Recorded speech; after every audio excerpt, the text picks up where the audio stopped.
Hey there, everybody. This is Kristin from Teaching Balance, and I am here with you with this week's mindfulness meditation practice. We are now in a new month with a new theme, and that theme is befriending your inner critic. Now, for all the folks that are on the general newsletter list, of course, I sent out an explanation of that and touched on sort of the idea behind it and why it's valuable.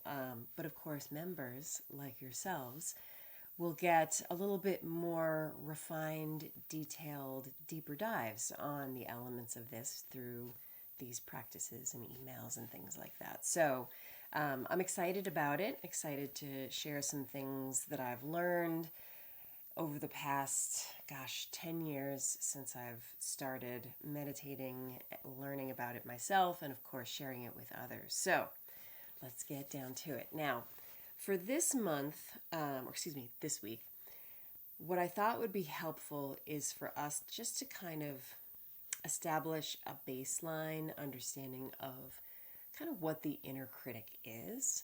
And this week and other weeks, I'm also going to be referencing some of the books that I've read that have really enhanced and enriched my understanding of all of this. So I guess maybe I'll just start right now with this one. So the one I'd like to talk a little bit about this week is this book that's called, I'll hold it up for you guys, No Bad Parts. And it is by Richard Schwartz, PhD. It's amazing. This whole idea of parts work, and then the term that's most commonly used to describe it in a psychological context is the internal family systems model.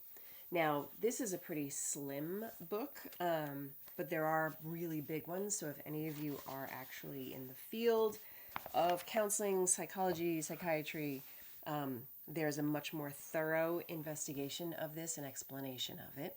I feel like it's something that I probably first heard about it 2 or 3 years ago, and I'm hearing this idea of references to parts of our psyche, essentially, more and more. And I really do think it's going to only be a matter of time before it becomes something that's very mainstream when we talk about our minds, our psyches, the things that drive us, all of the parts that make us up. So assuming there's very little background on this, here's my, as fast as I can do it, quick and dirty explanation.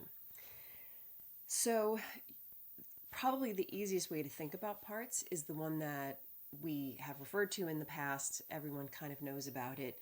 You could describe it as your inner critic, the voice in your head that sometimes is the voice perhaps of a parent or some other childhood authority figure, teacher, whatever it might be. Now, not all parts are critical, of course. They all serve different purposes, which you'll learn more about as if you find yourself interested in exploring this more.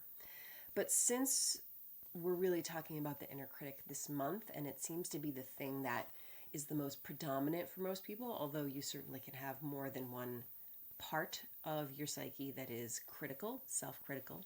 How do I summarize this? It's tricky. Here's what I'll say. If we all have various parts, and I'm going to read a very tiny section of the book in a moment, the inner critic is one of them.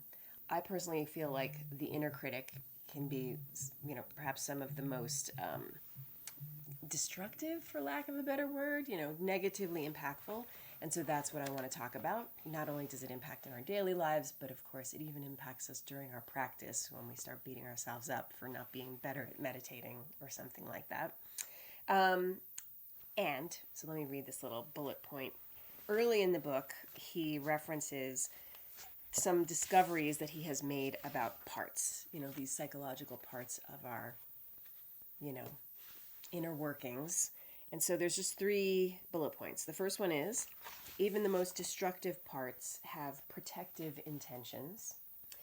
The second one, parts are often frozen in past traumas when their extreme roles were needed. And then 3, when they trust it's safe to step out of their roles, they're highly valuable to the system, meaning your whole psychological system. So the idea is, why do we all have an inner critic or all of these other various parts that can influence us and, what we hear in our heads and how we sort of interact with the world as a result? One could say that, the inner critic is a result of almost anticipating how we might be criticized ahead of time. It might be an internalized function of a parent or a teacher or some other criticism that we experienced, whether it's traumatic or not, in our childhoods. Now, as you know, the book is called No Bad Parts.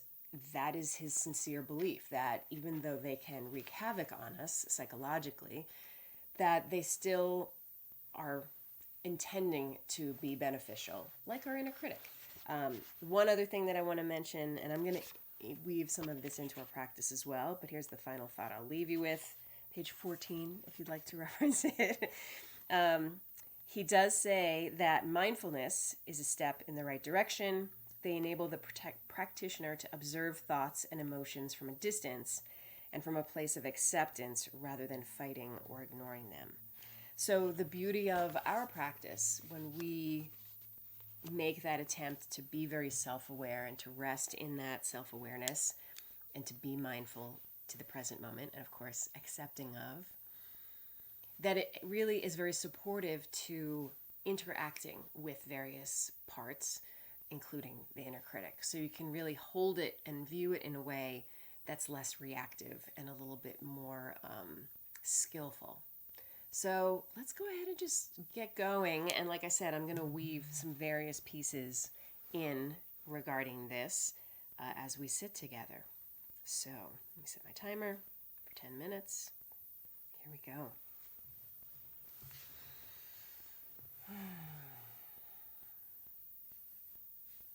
As always, just allowing yourself to settle.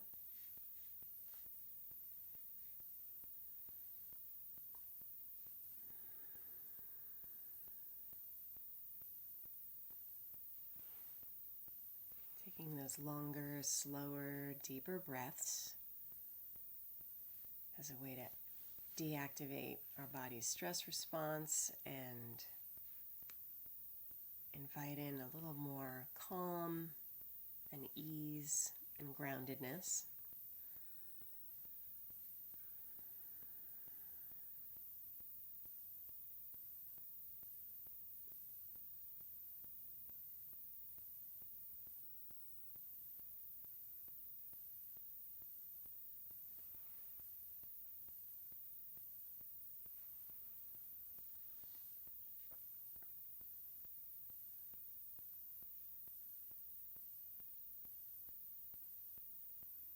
As you find yourself settling in and resting your awareness on one of the various anchors for your attention that are available to you.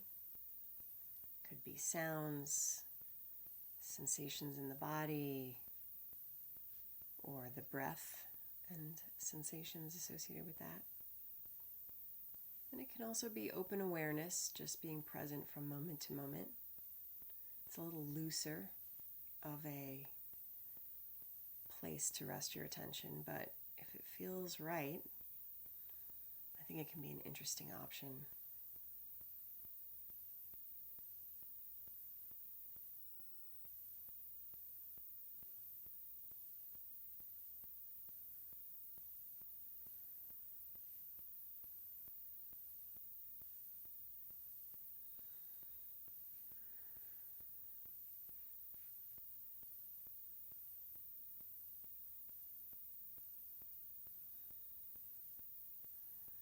Letting go of any expectations, not only of how this is going to go, but even if you're finding yourself having expectations about where I might lead you in light of our intro, just letting that go too. And allowing ourselves just to rest for a while before I bring in any of this other stuff.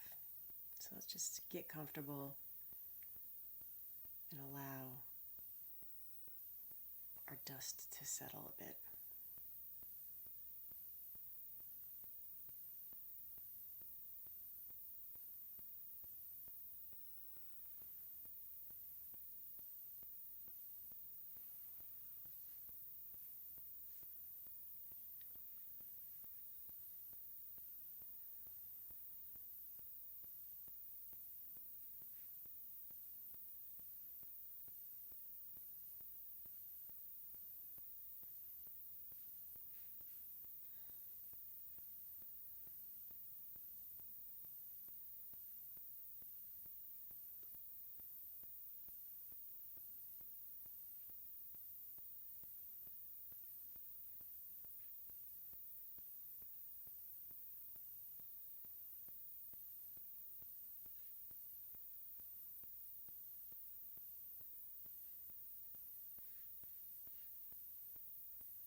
you'd like to just continue resting your awareness on your anchor, you're welcome to.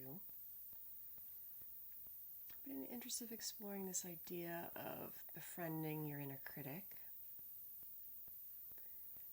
what I'm going to invite you to do is just bring to mind that you find yourself in a lovely park, some sort of an outdoor park. The weather is pleasant, the temperature also nice. And as you find yourself in this park, you see ahead of you a very welcoming bench. So in your mind's eye, I'm going to invite you just to allow yourself to walk over to that bench. Pretty standard park bench looking kind of a situation. And I'm going to invite you just to sit down, not right smack dab in the middle, but a little bit to one side or the other. Allow yourself just to feel what the firmness of the bench beneath you feels like, where it's making contact, feeling the support of it behind you on your back. Feeling very safe and comfortable in this lovely park as you sit on the bench.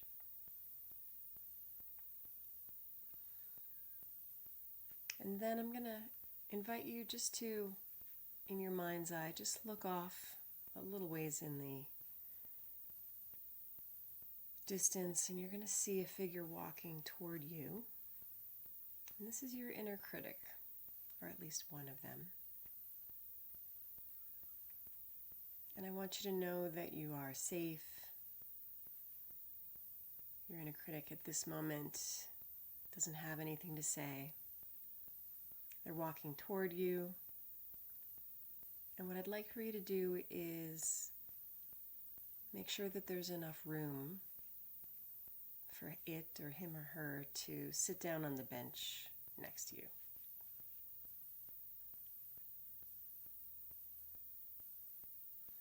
Now, if you found the idea of your inner critic so troubling that you found yourself really resisting this idea, again, reminding you that you're safe. And even though your inner critic can cause you quite a bit of discomfort and even suffering, remembering that this part of you, believe it or not, still thinks it's doing you a favor. It thinks it's helping you. It thinks it's protecting you and keeping you safe. So what I'd like for you to do is just, if you can, even more than you are at the moment, just allow yourself to relax into being next to it.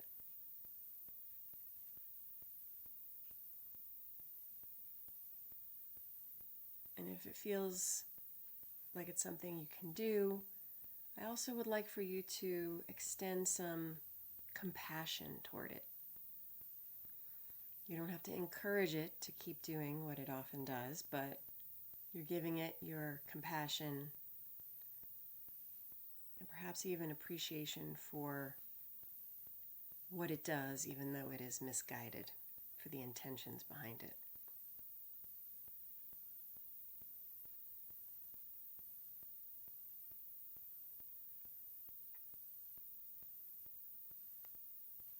Now, if you wanted to extend this visualization, you could pause this recording and keep going, having a little bit of a conversation with this part, your inner critic. But for our purposes in the time that's left, I want you to know that you are in control of this dynamic, just like an adult dealing with a child. Just because it's not making good choices, it doesn't mean it's bad. You can still love the child, but still not allow it to eat candy all day.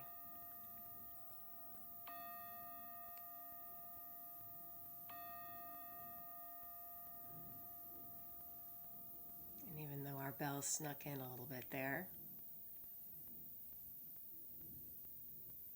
Without rushing this last part. Again, remembering you're in charge. And by choosing to have compassion for and befriending this part, this inner critic, you're disempowering it. You're reclaiming your own power when it comes to how you will relate to one another.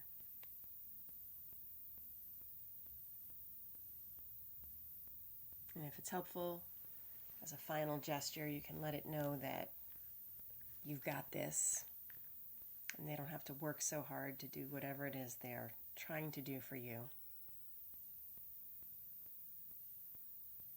And then when you're ready, picture yourself getting up, walking away. And when you're ready, feel free to open your eyes.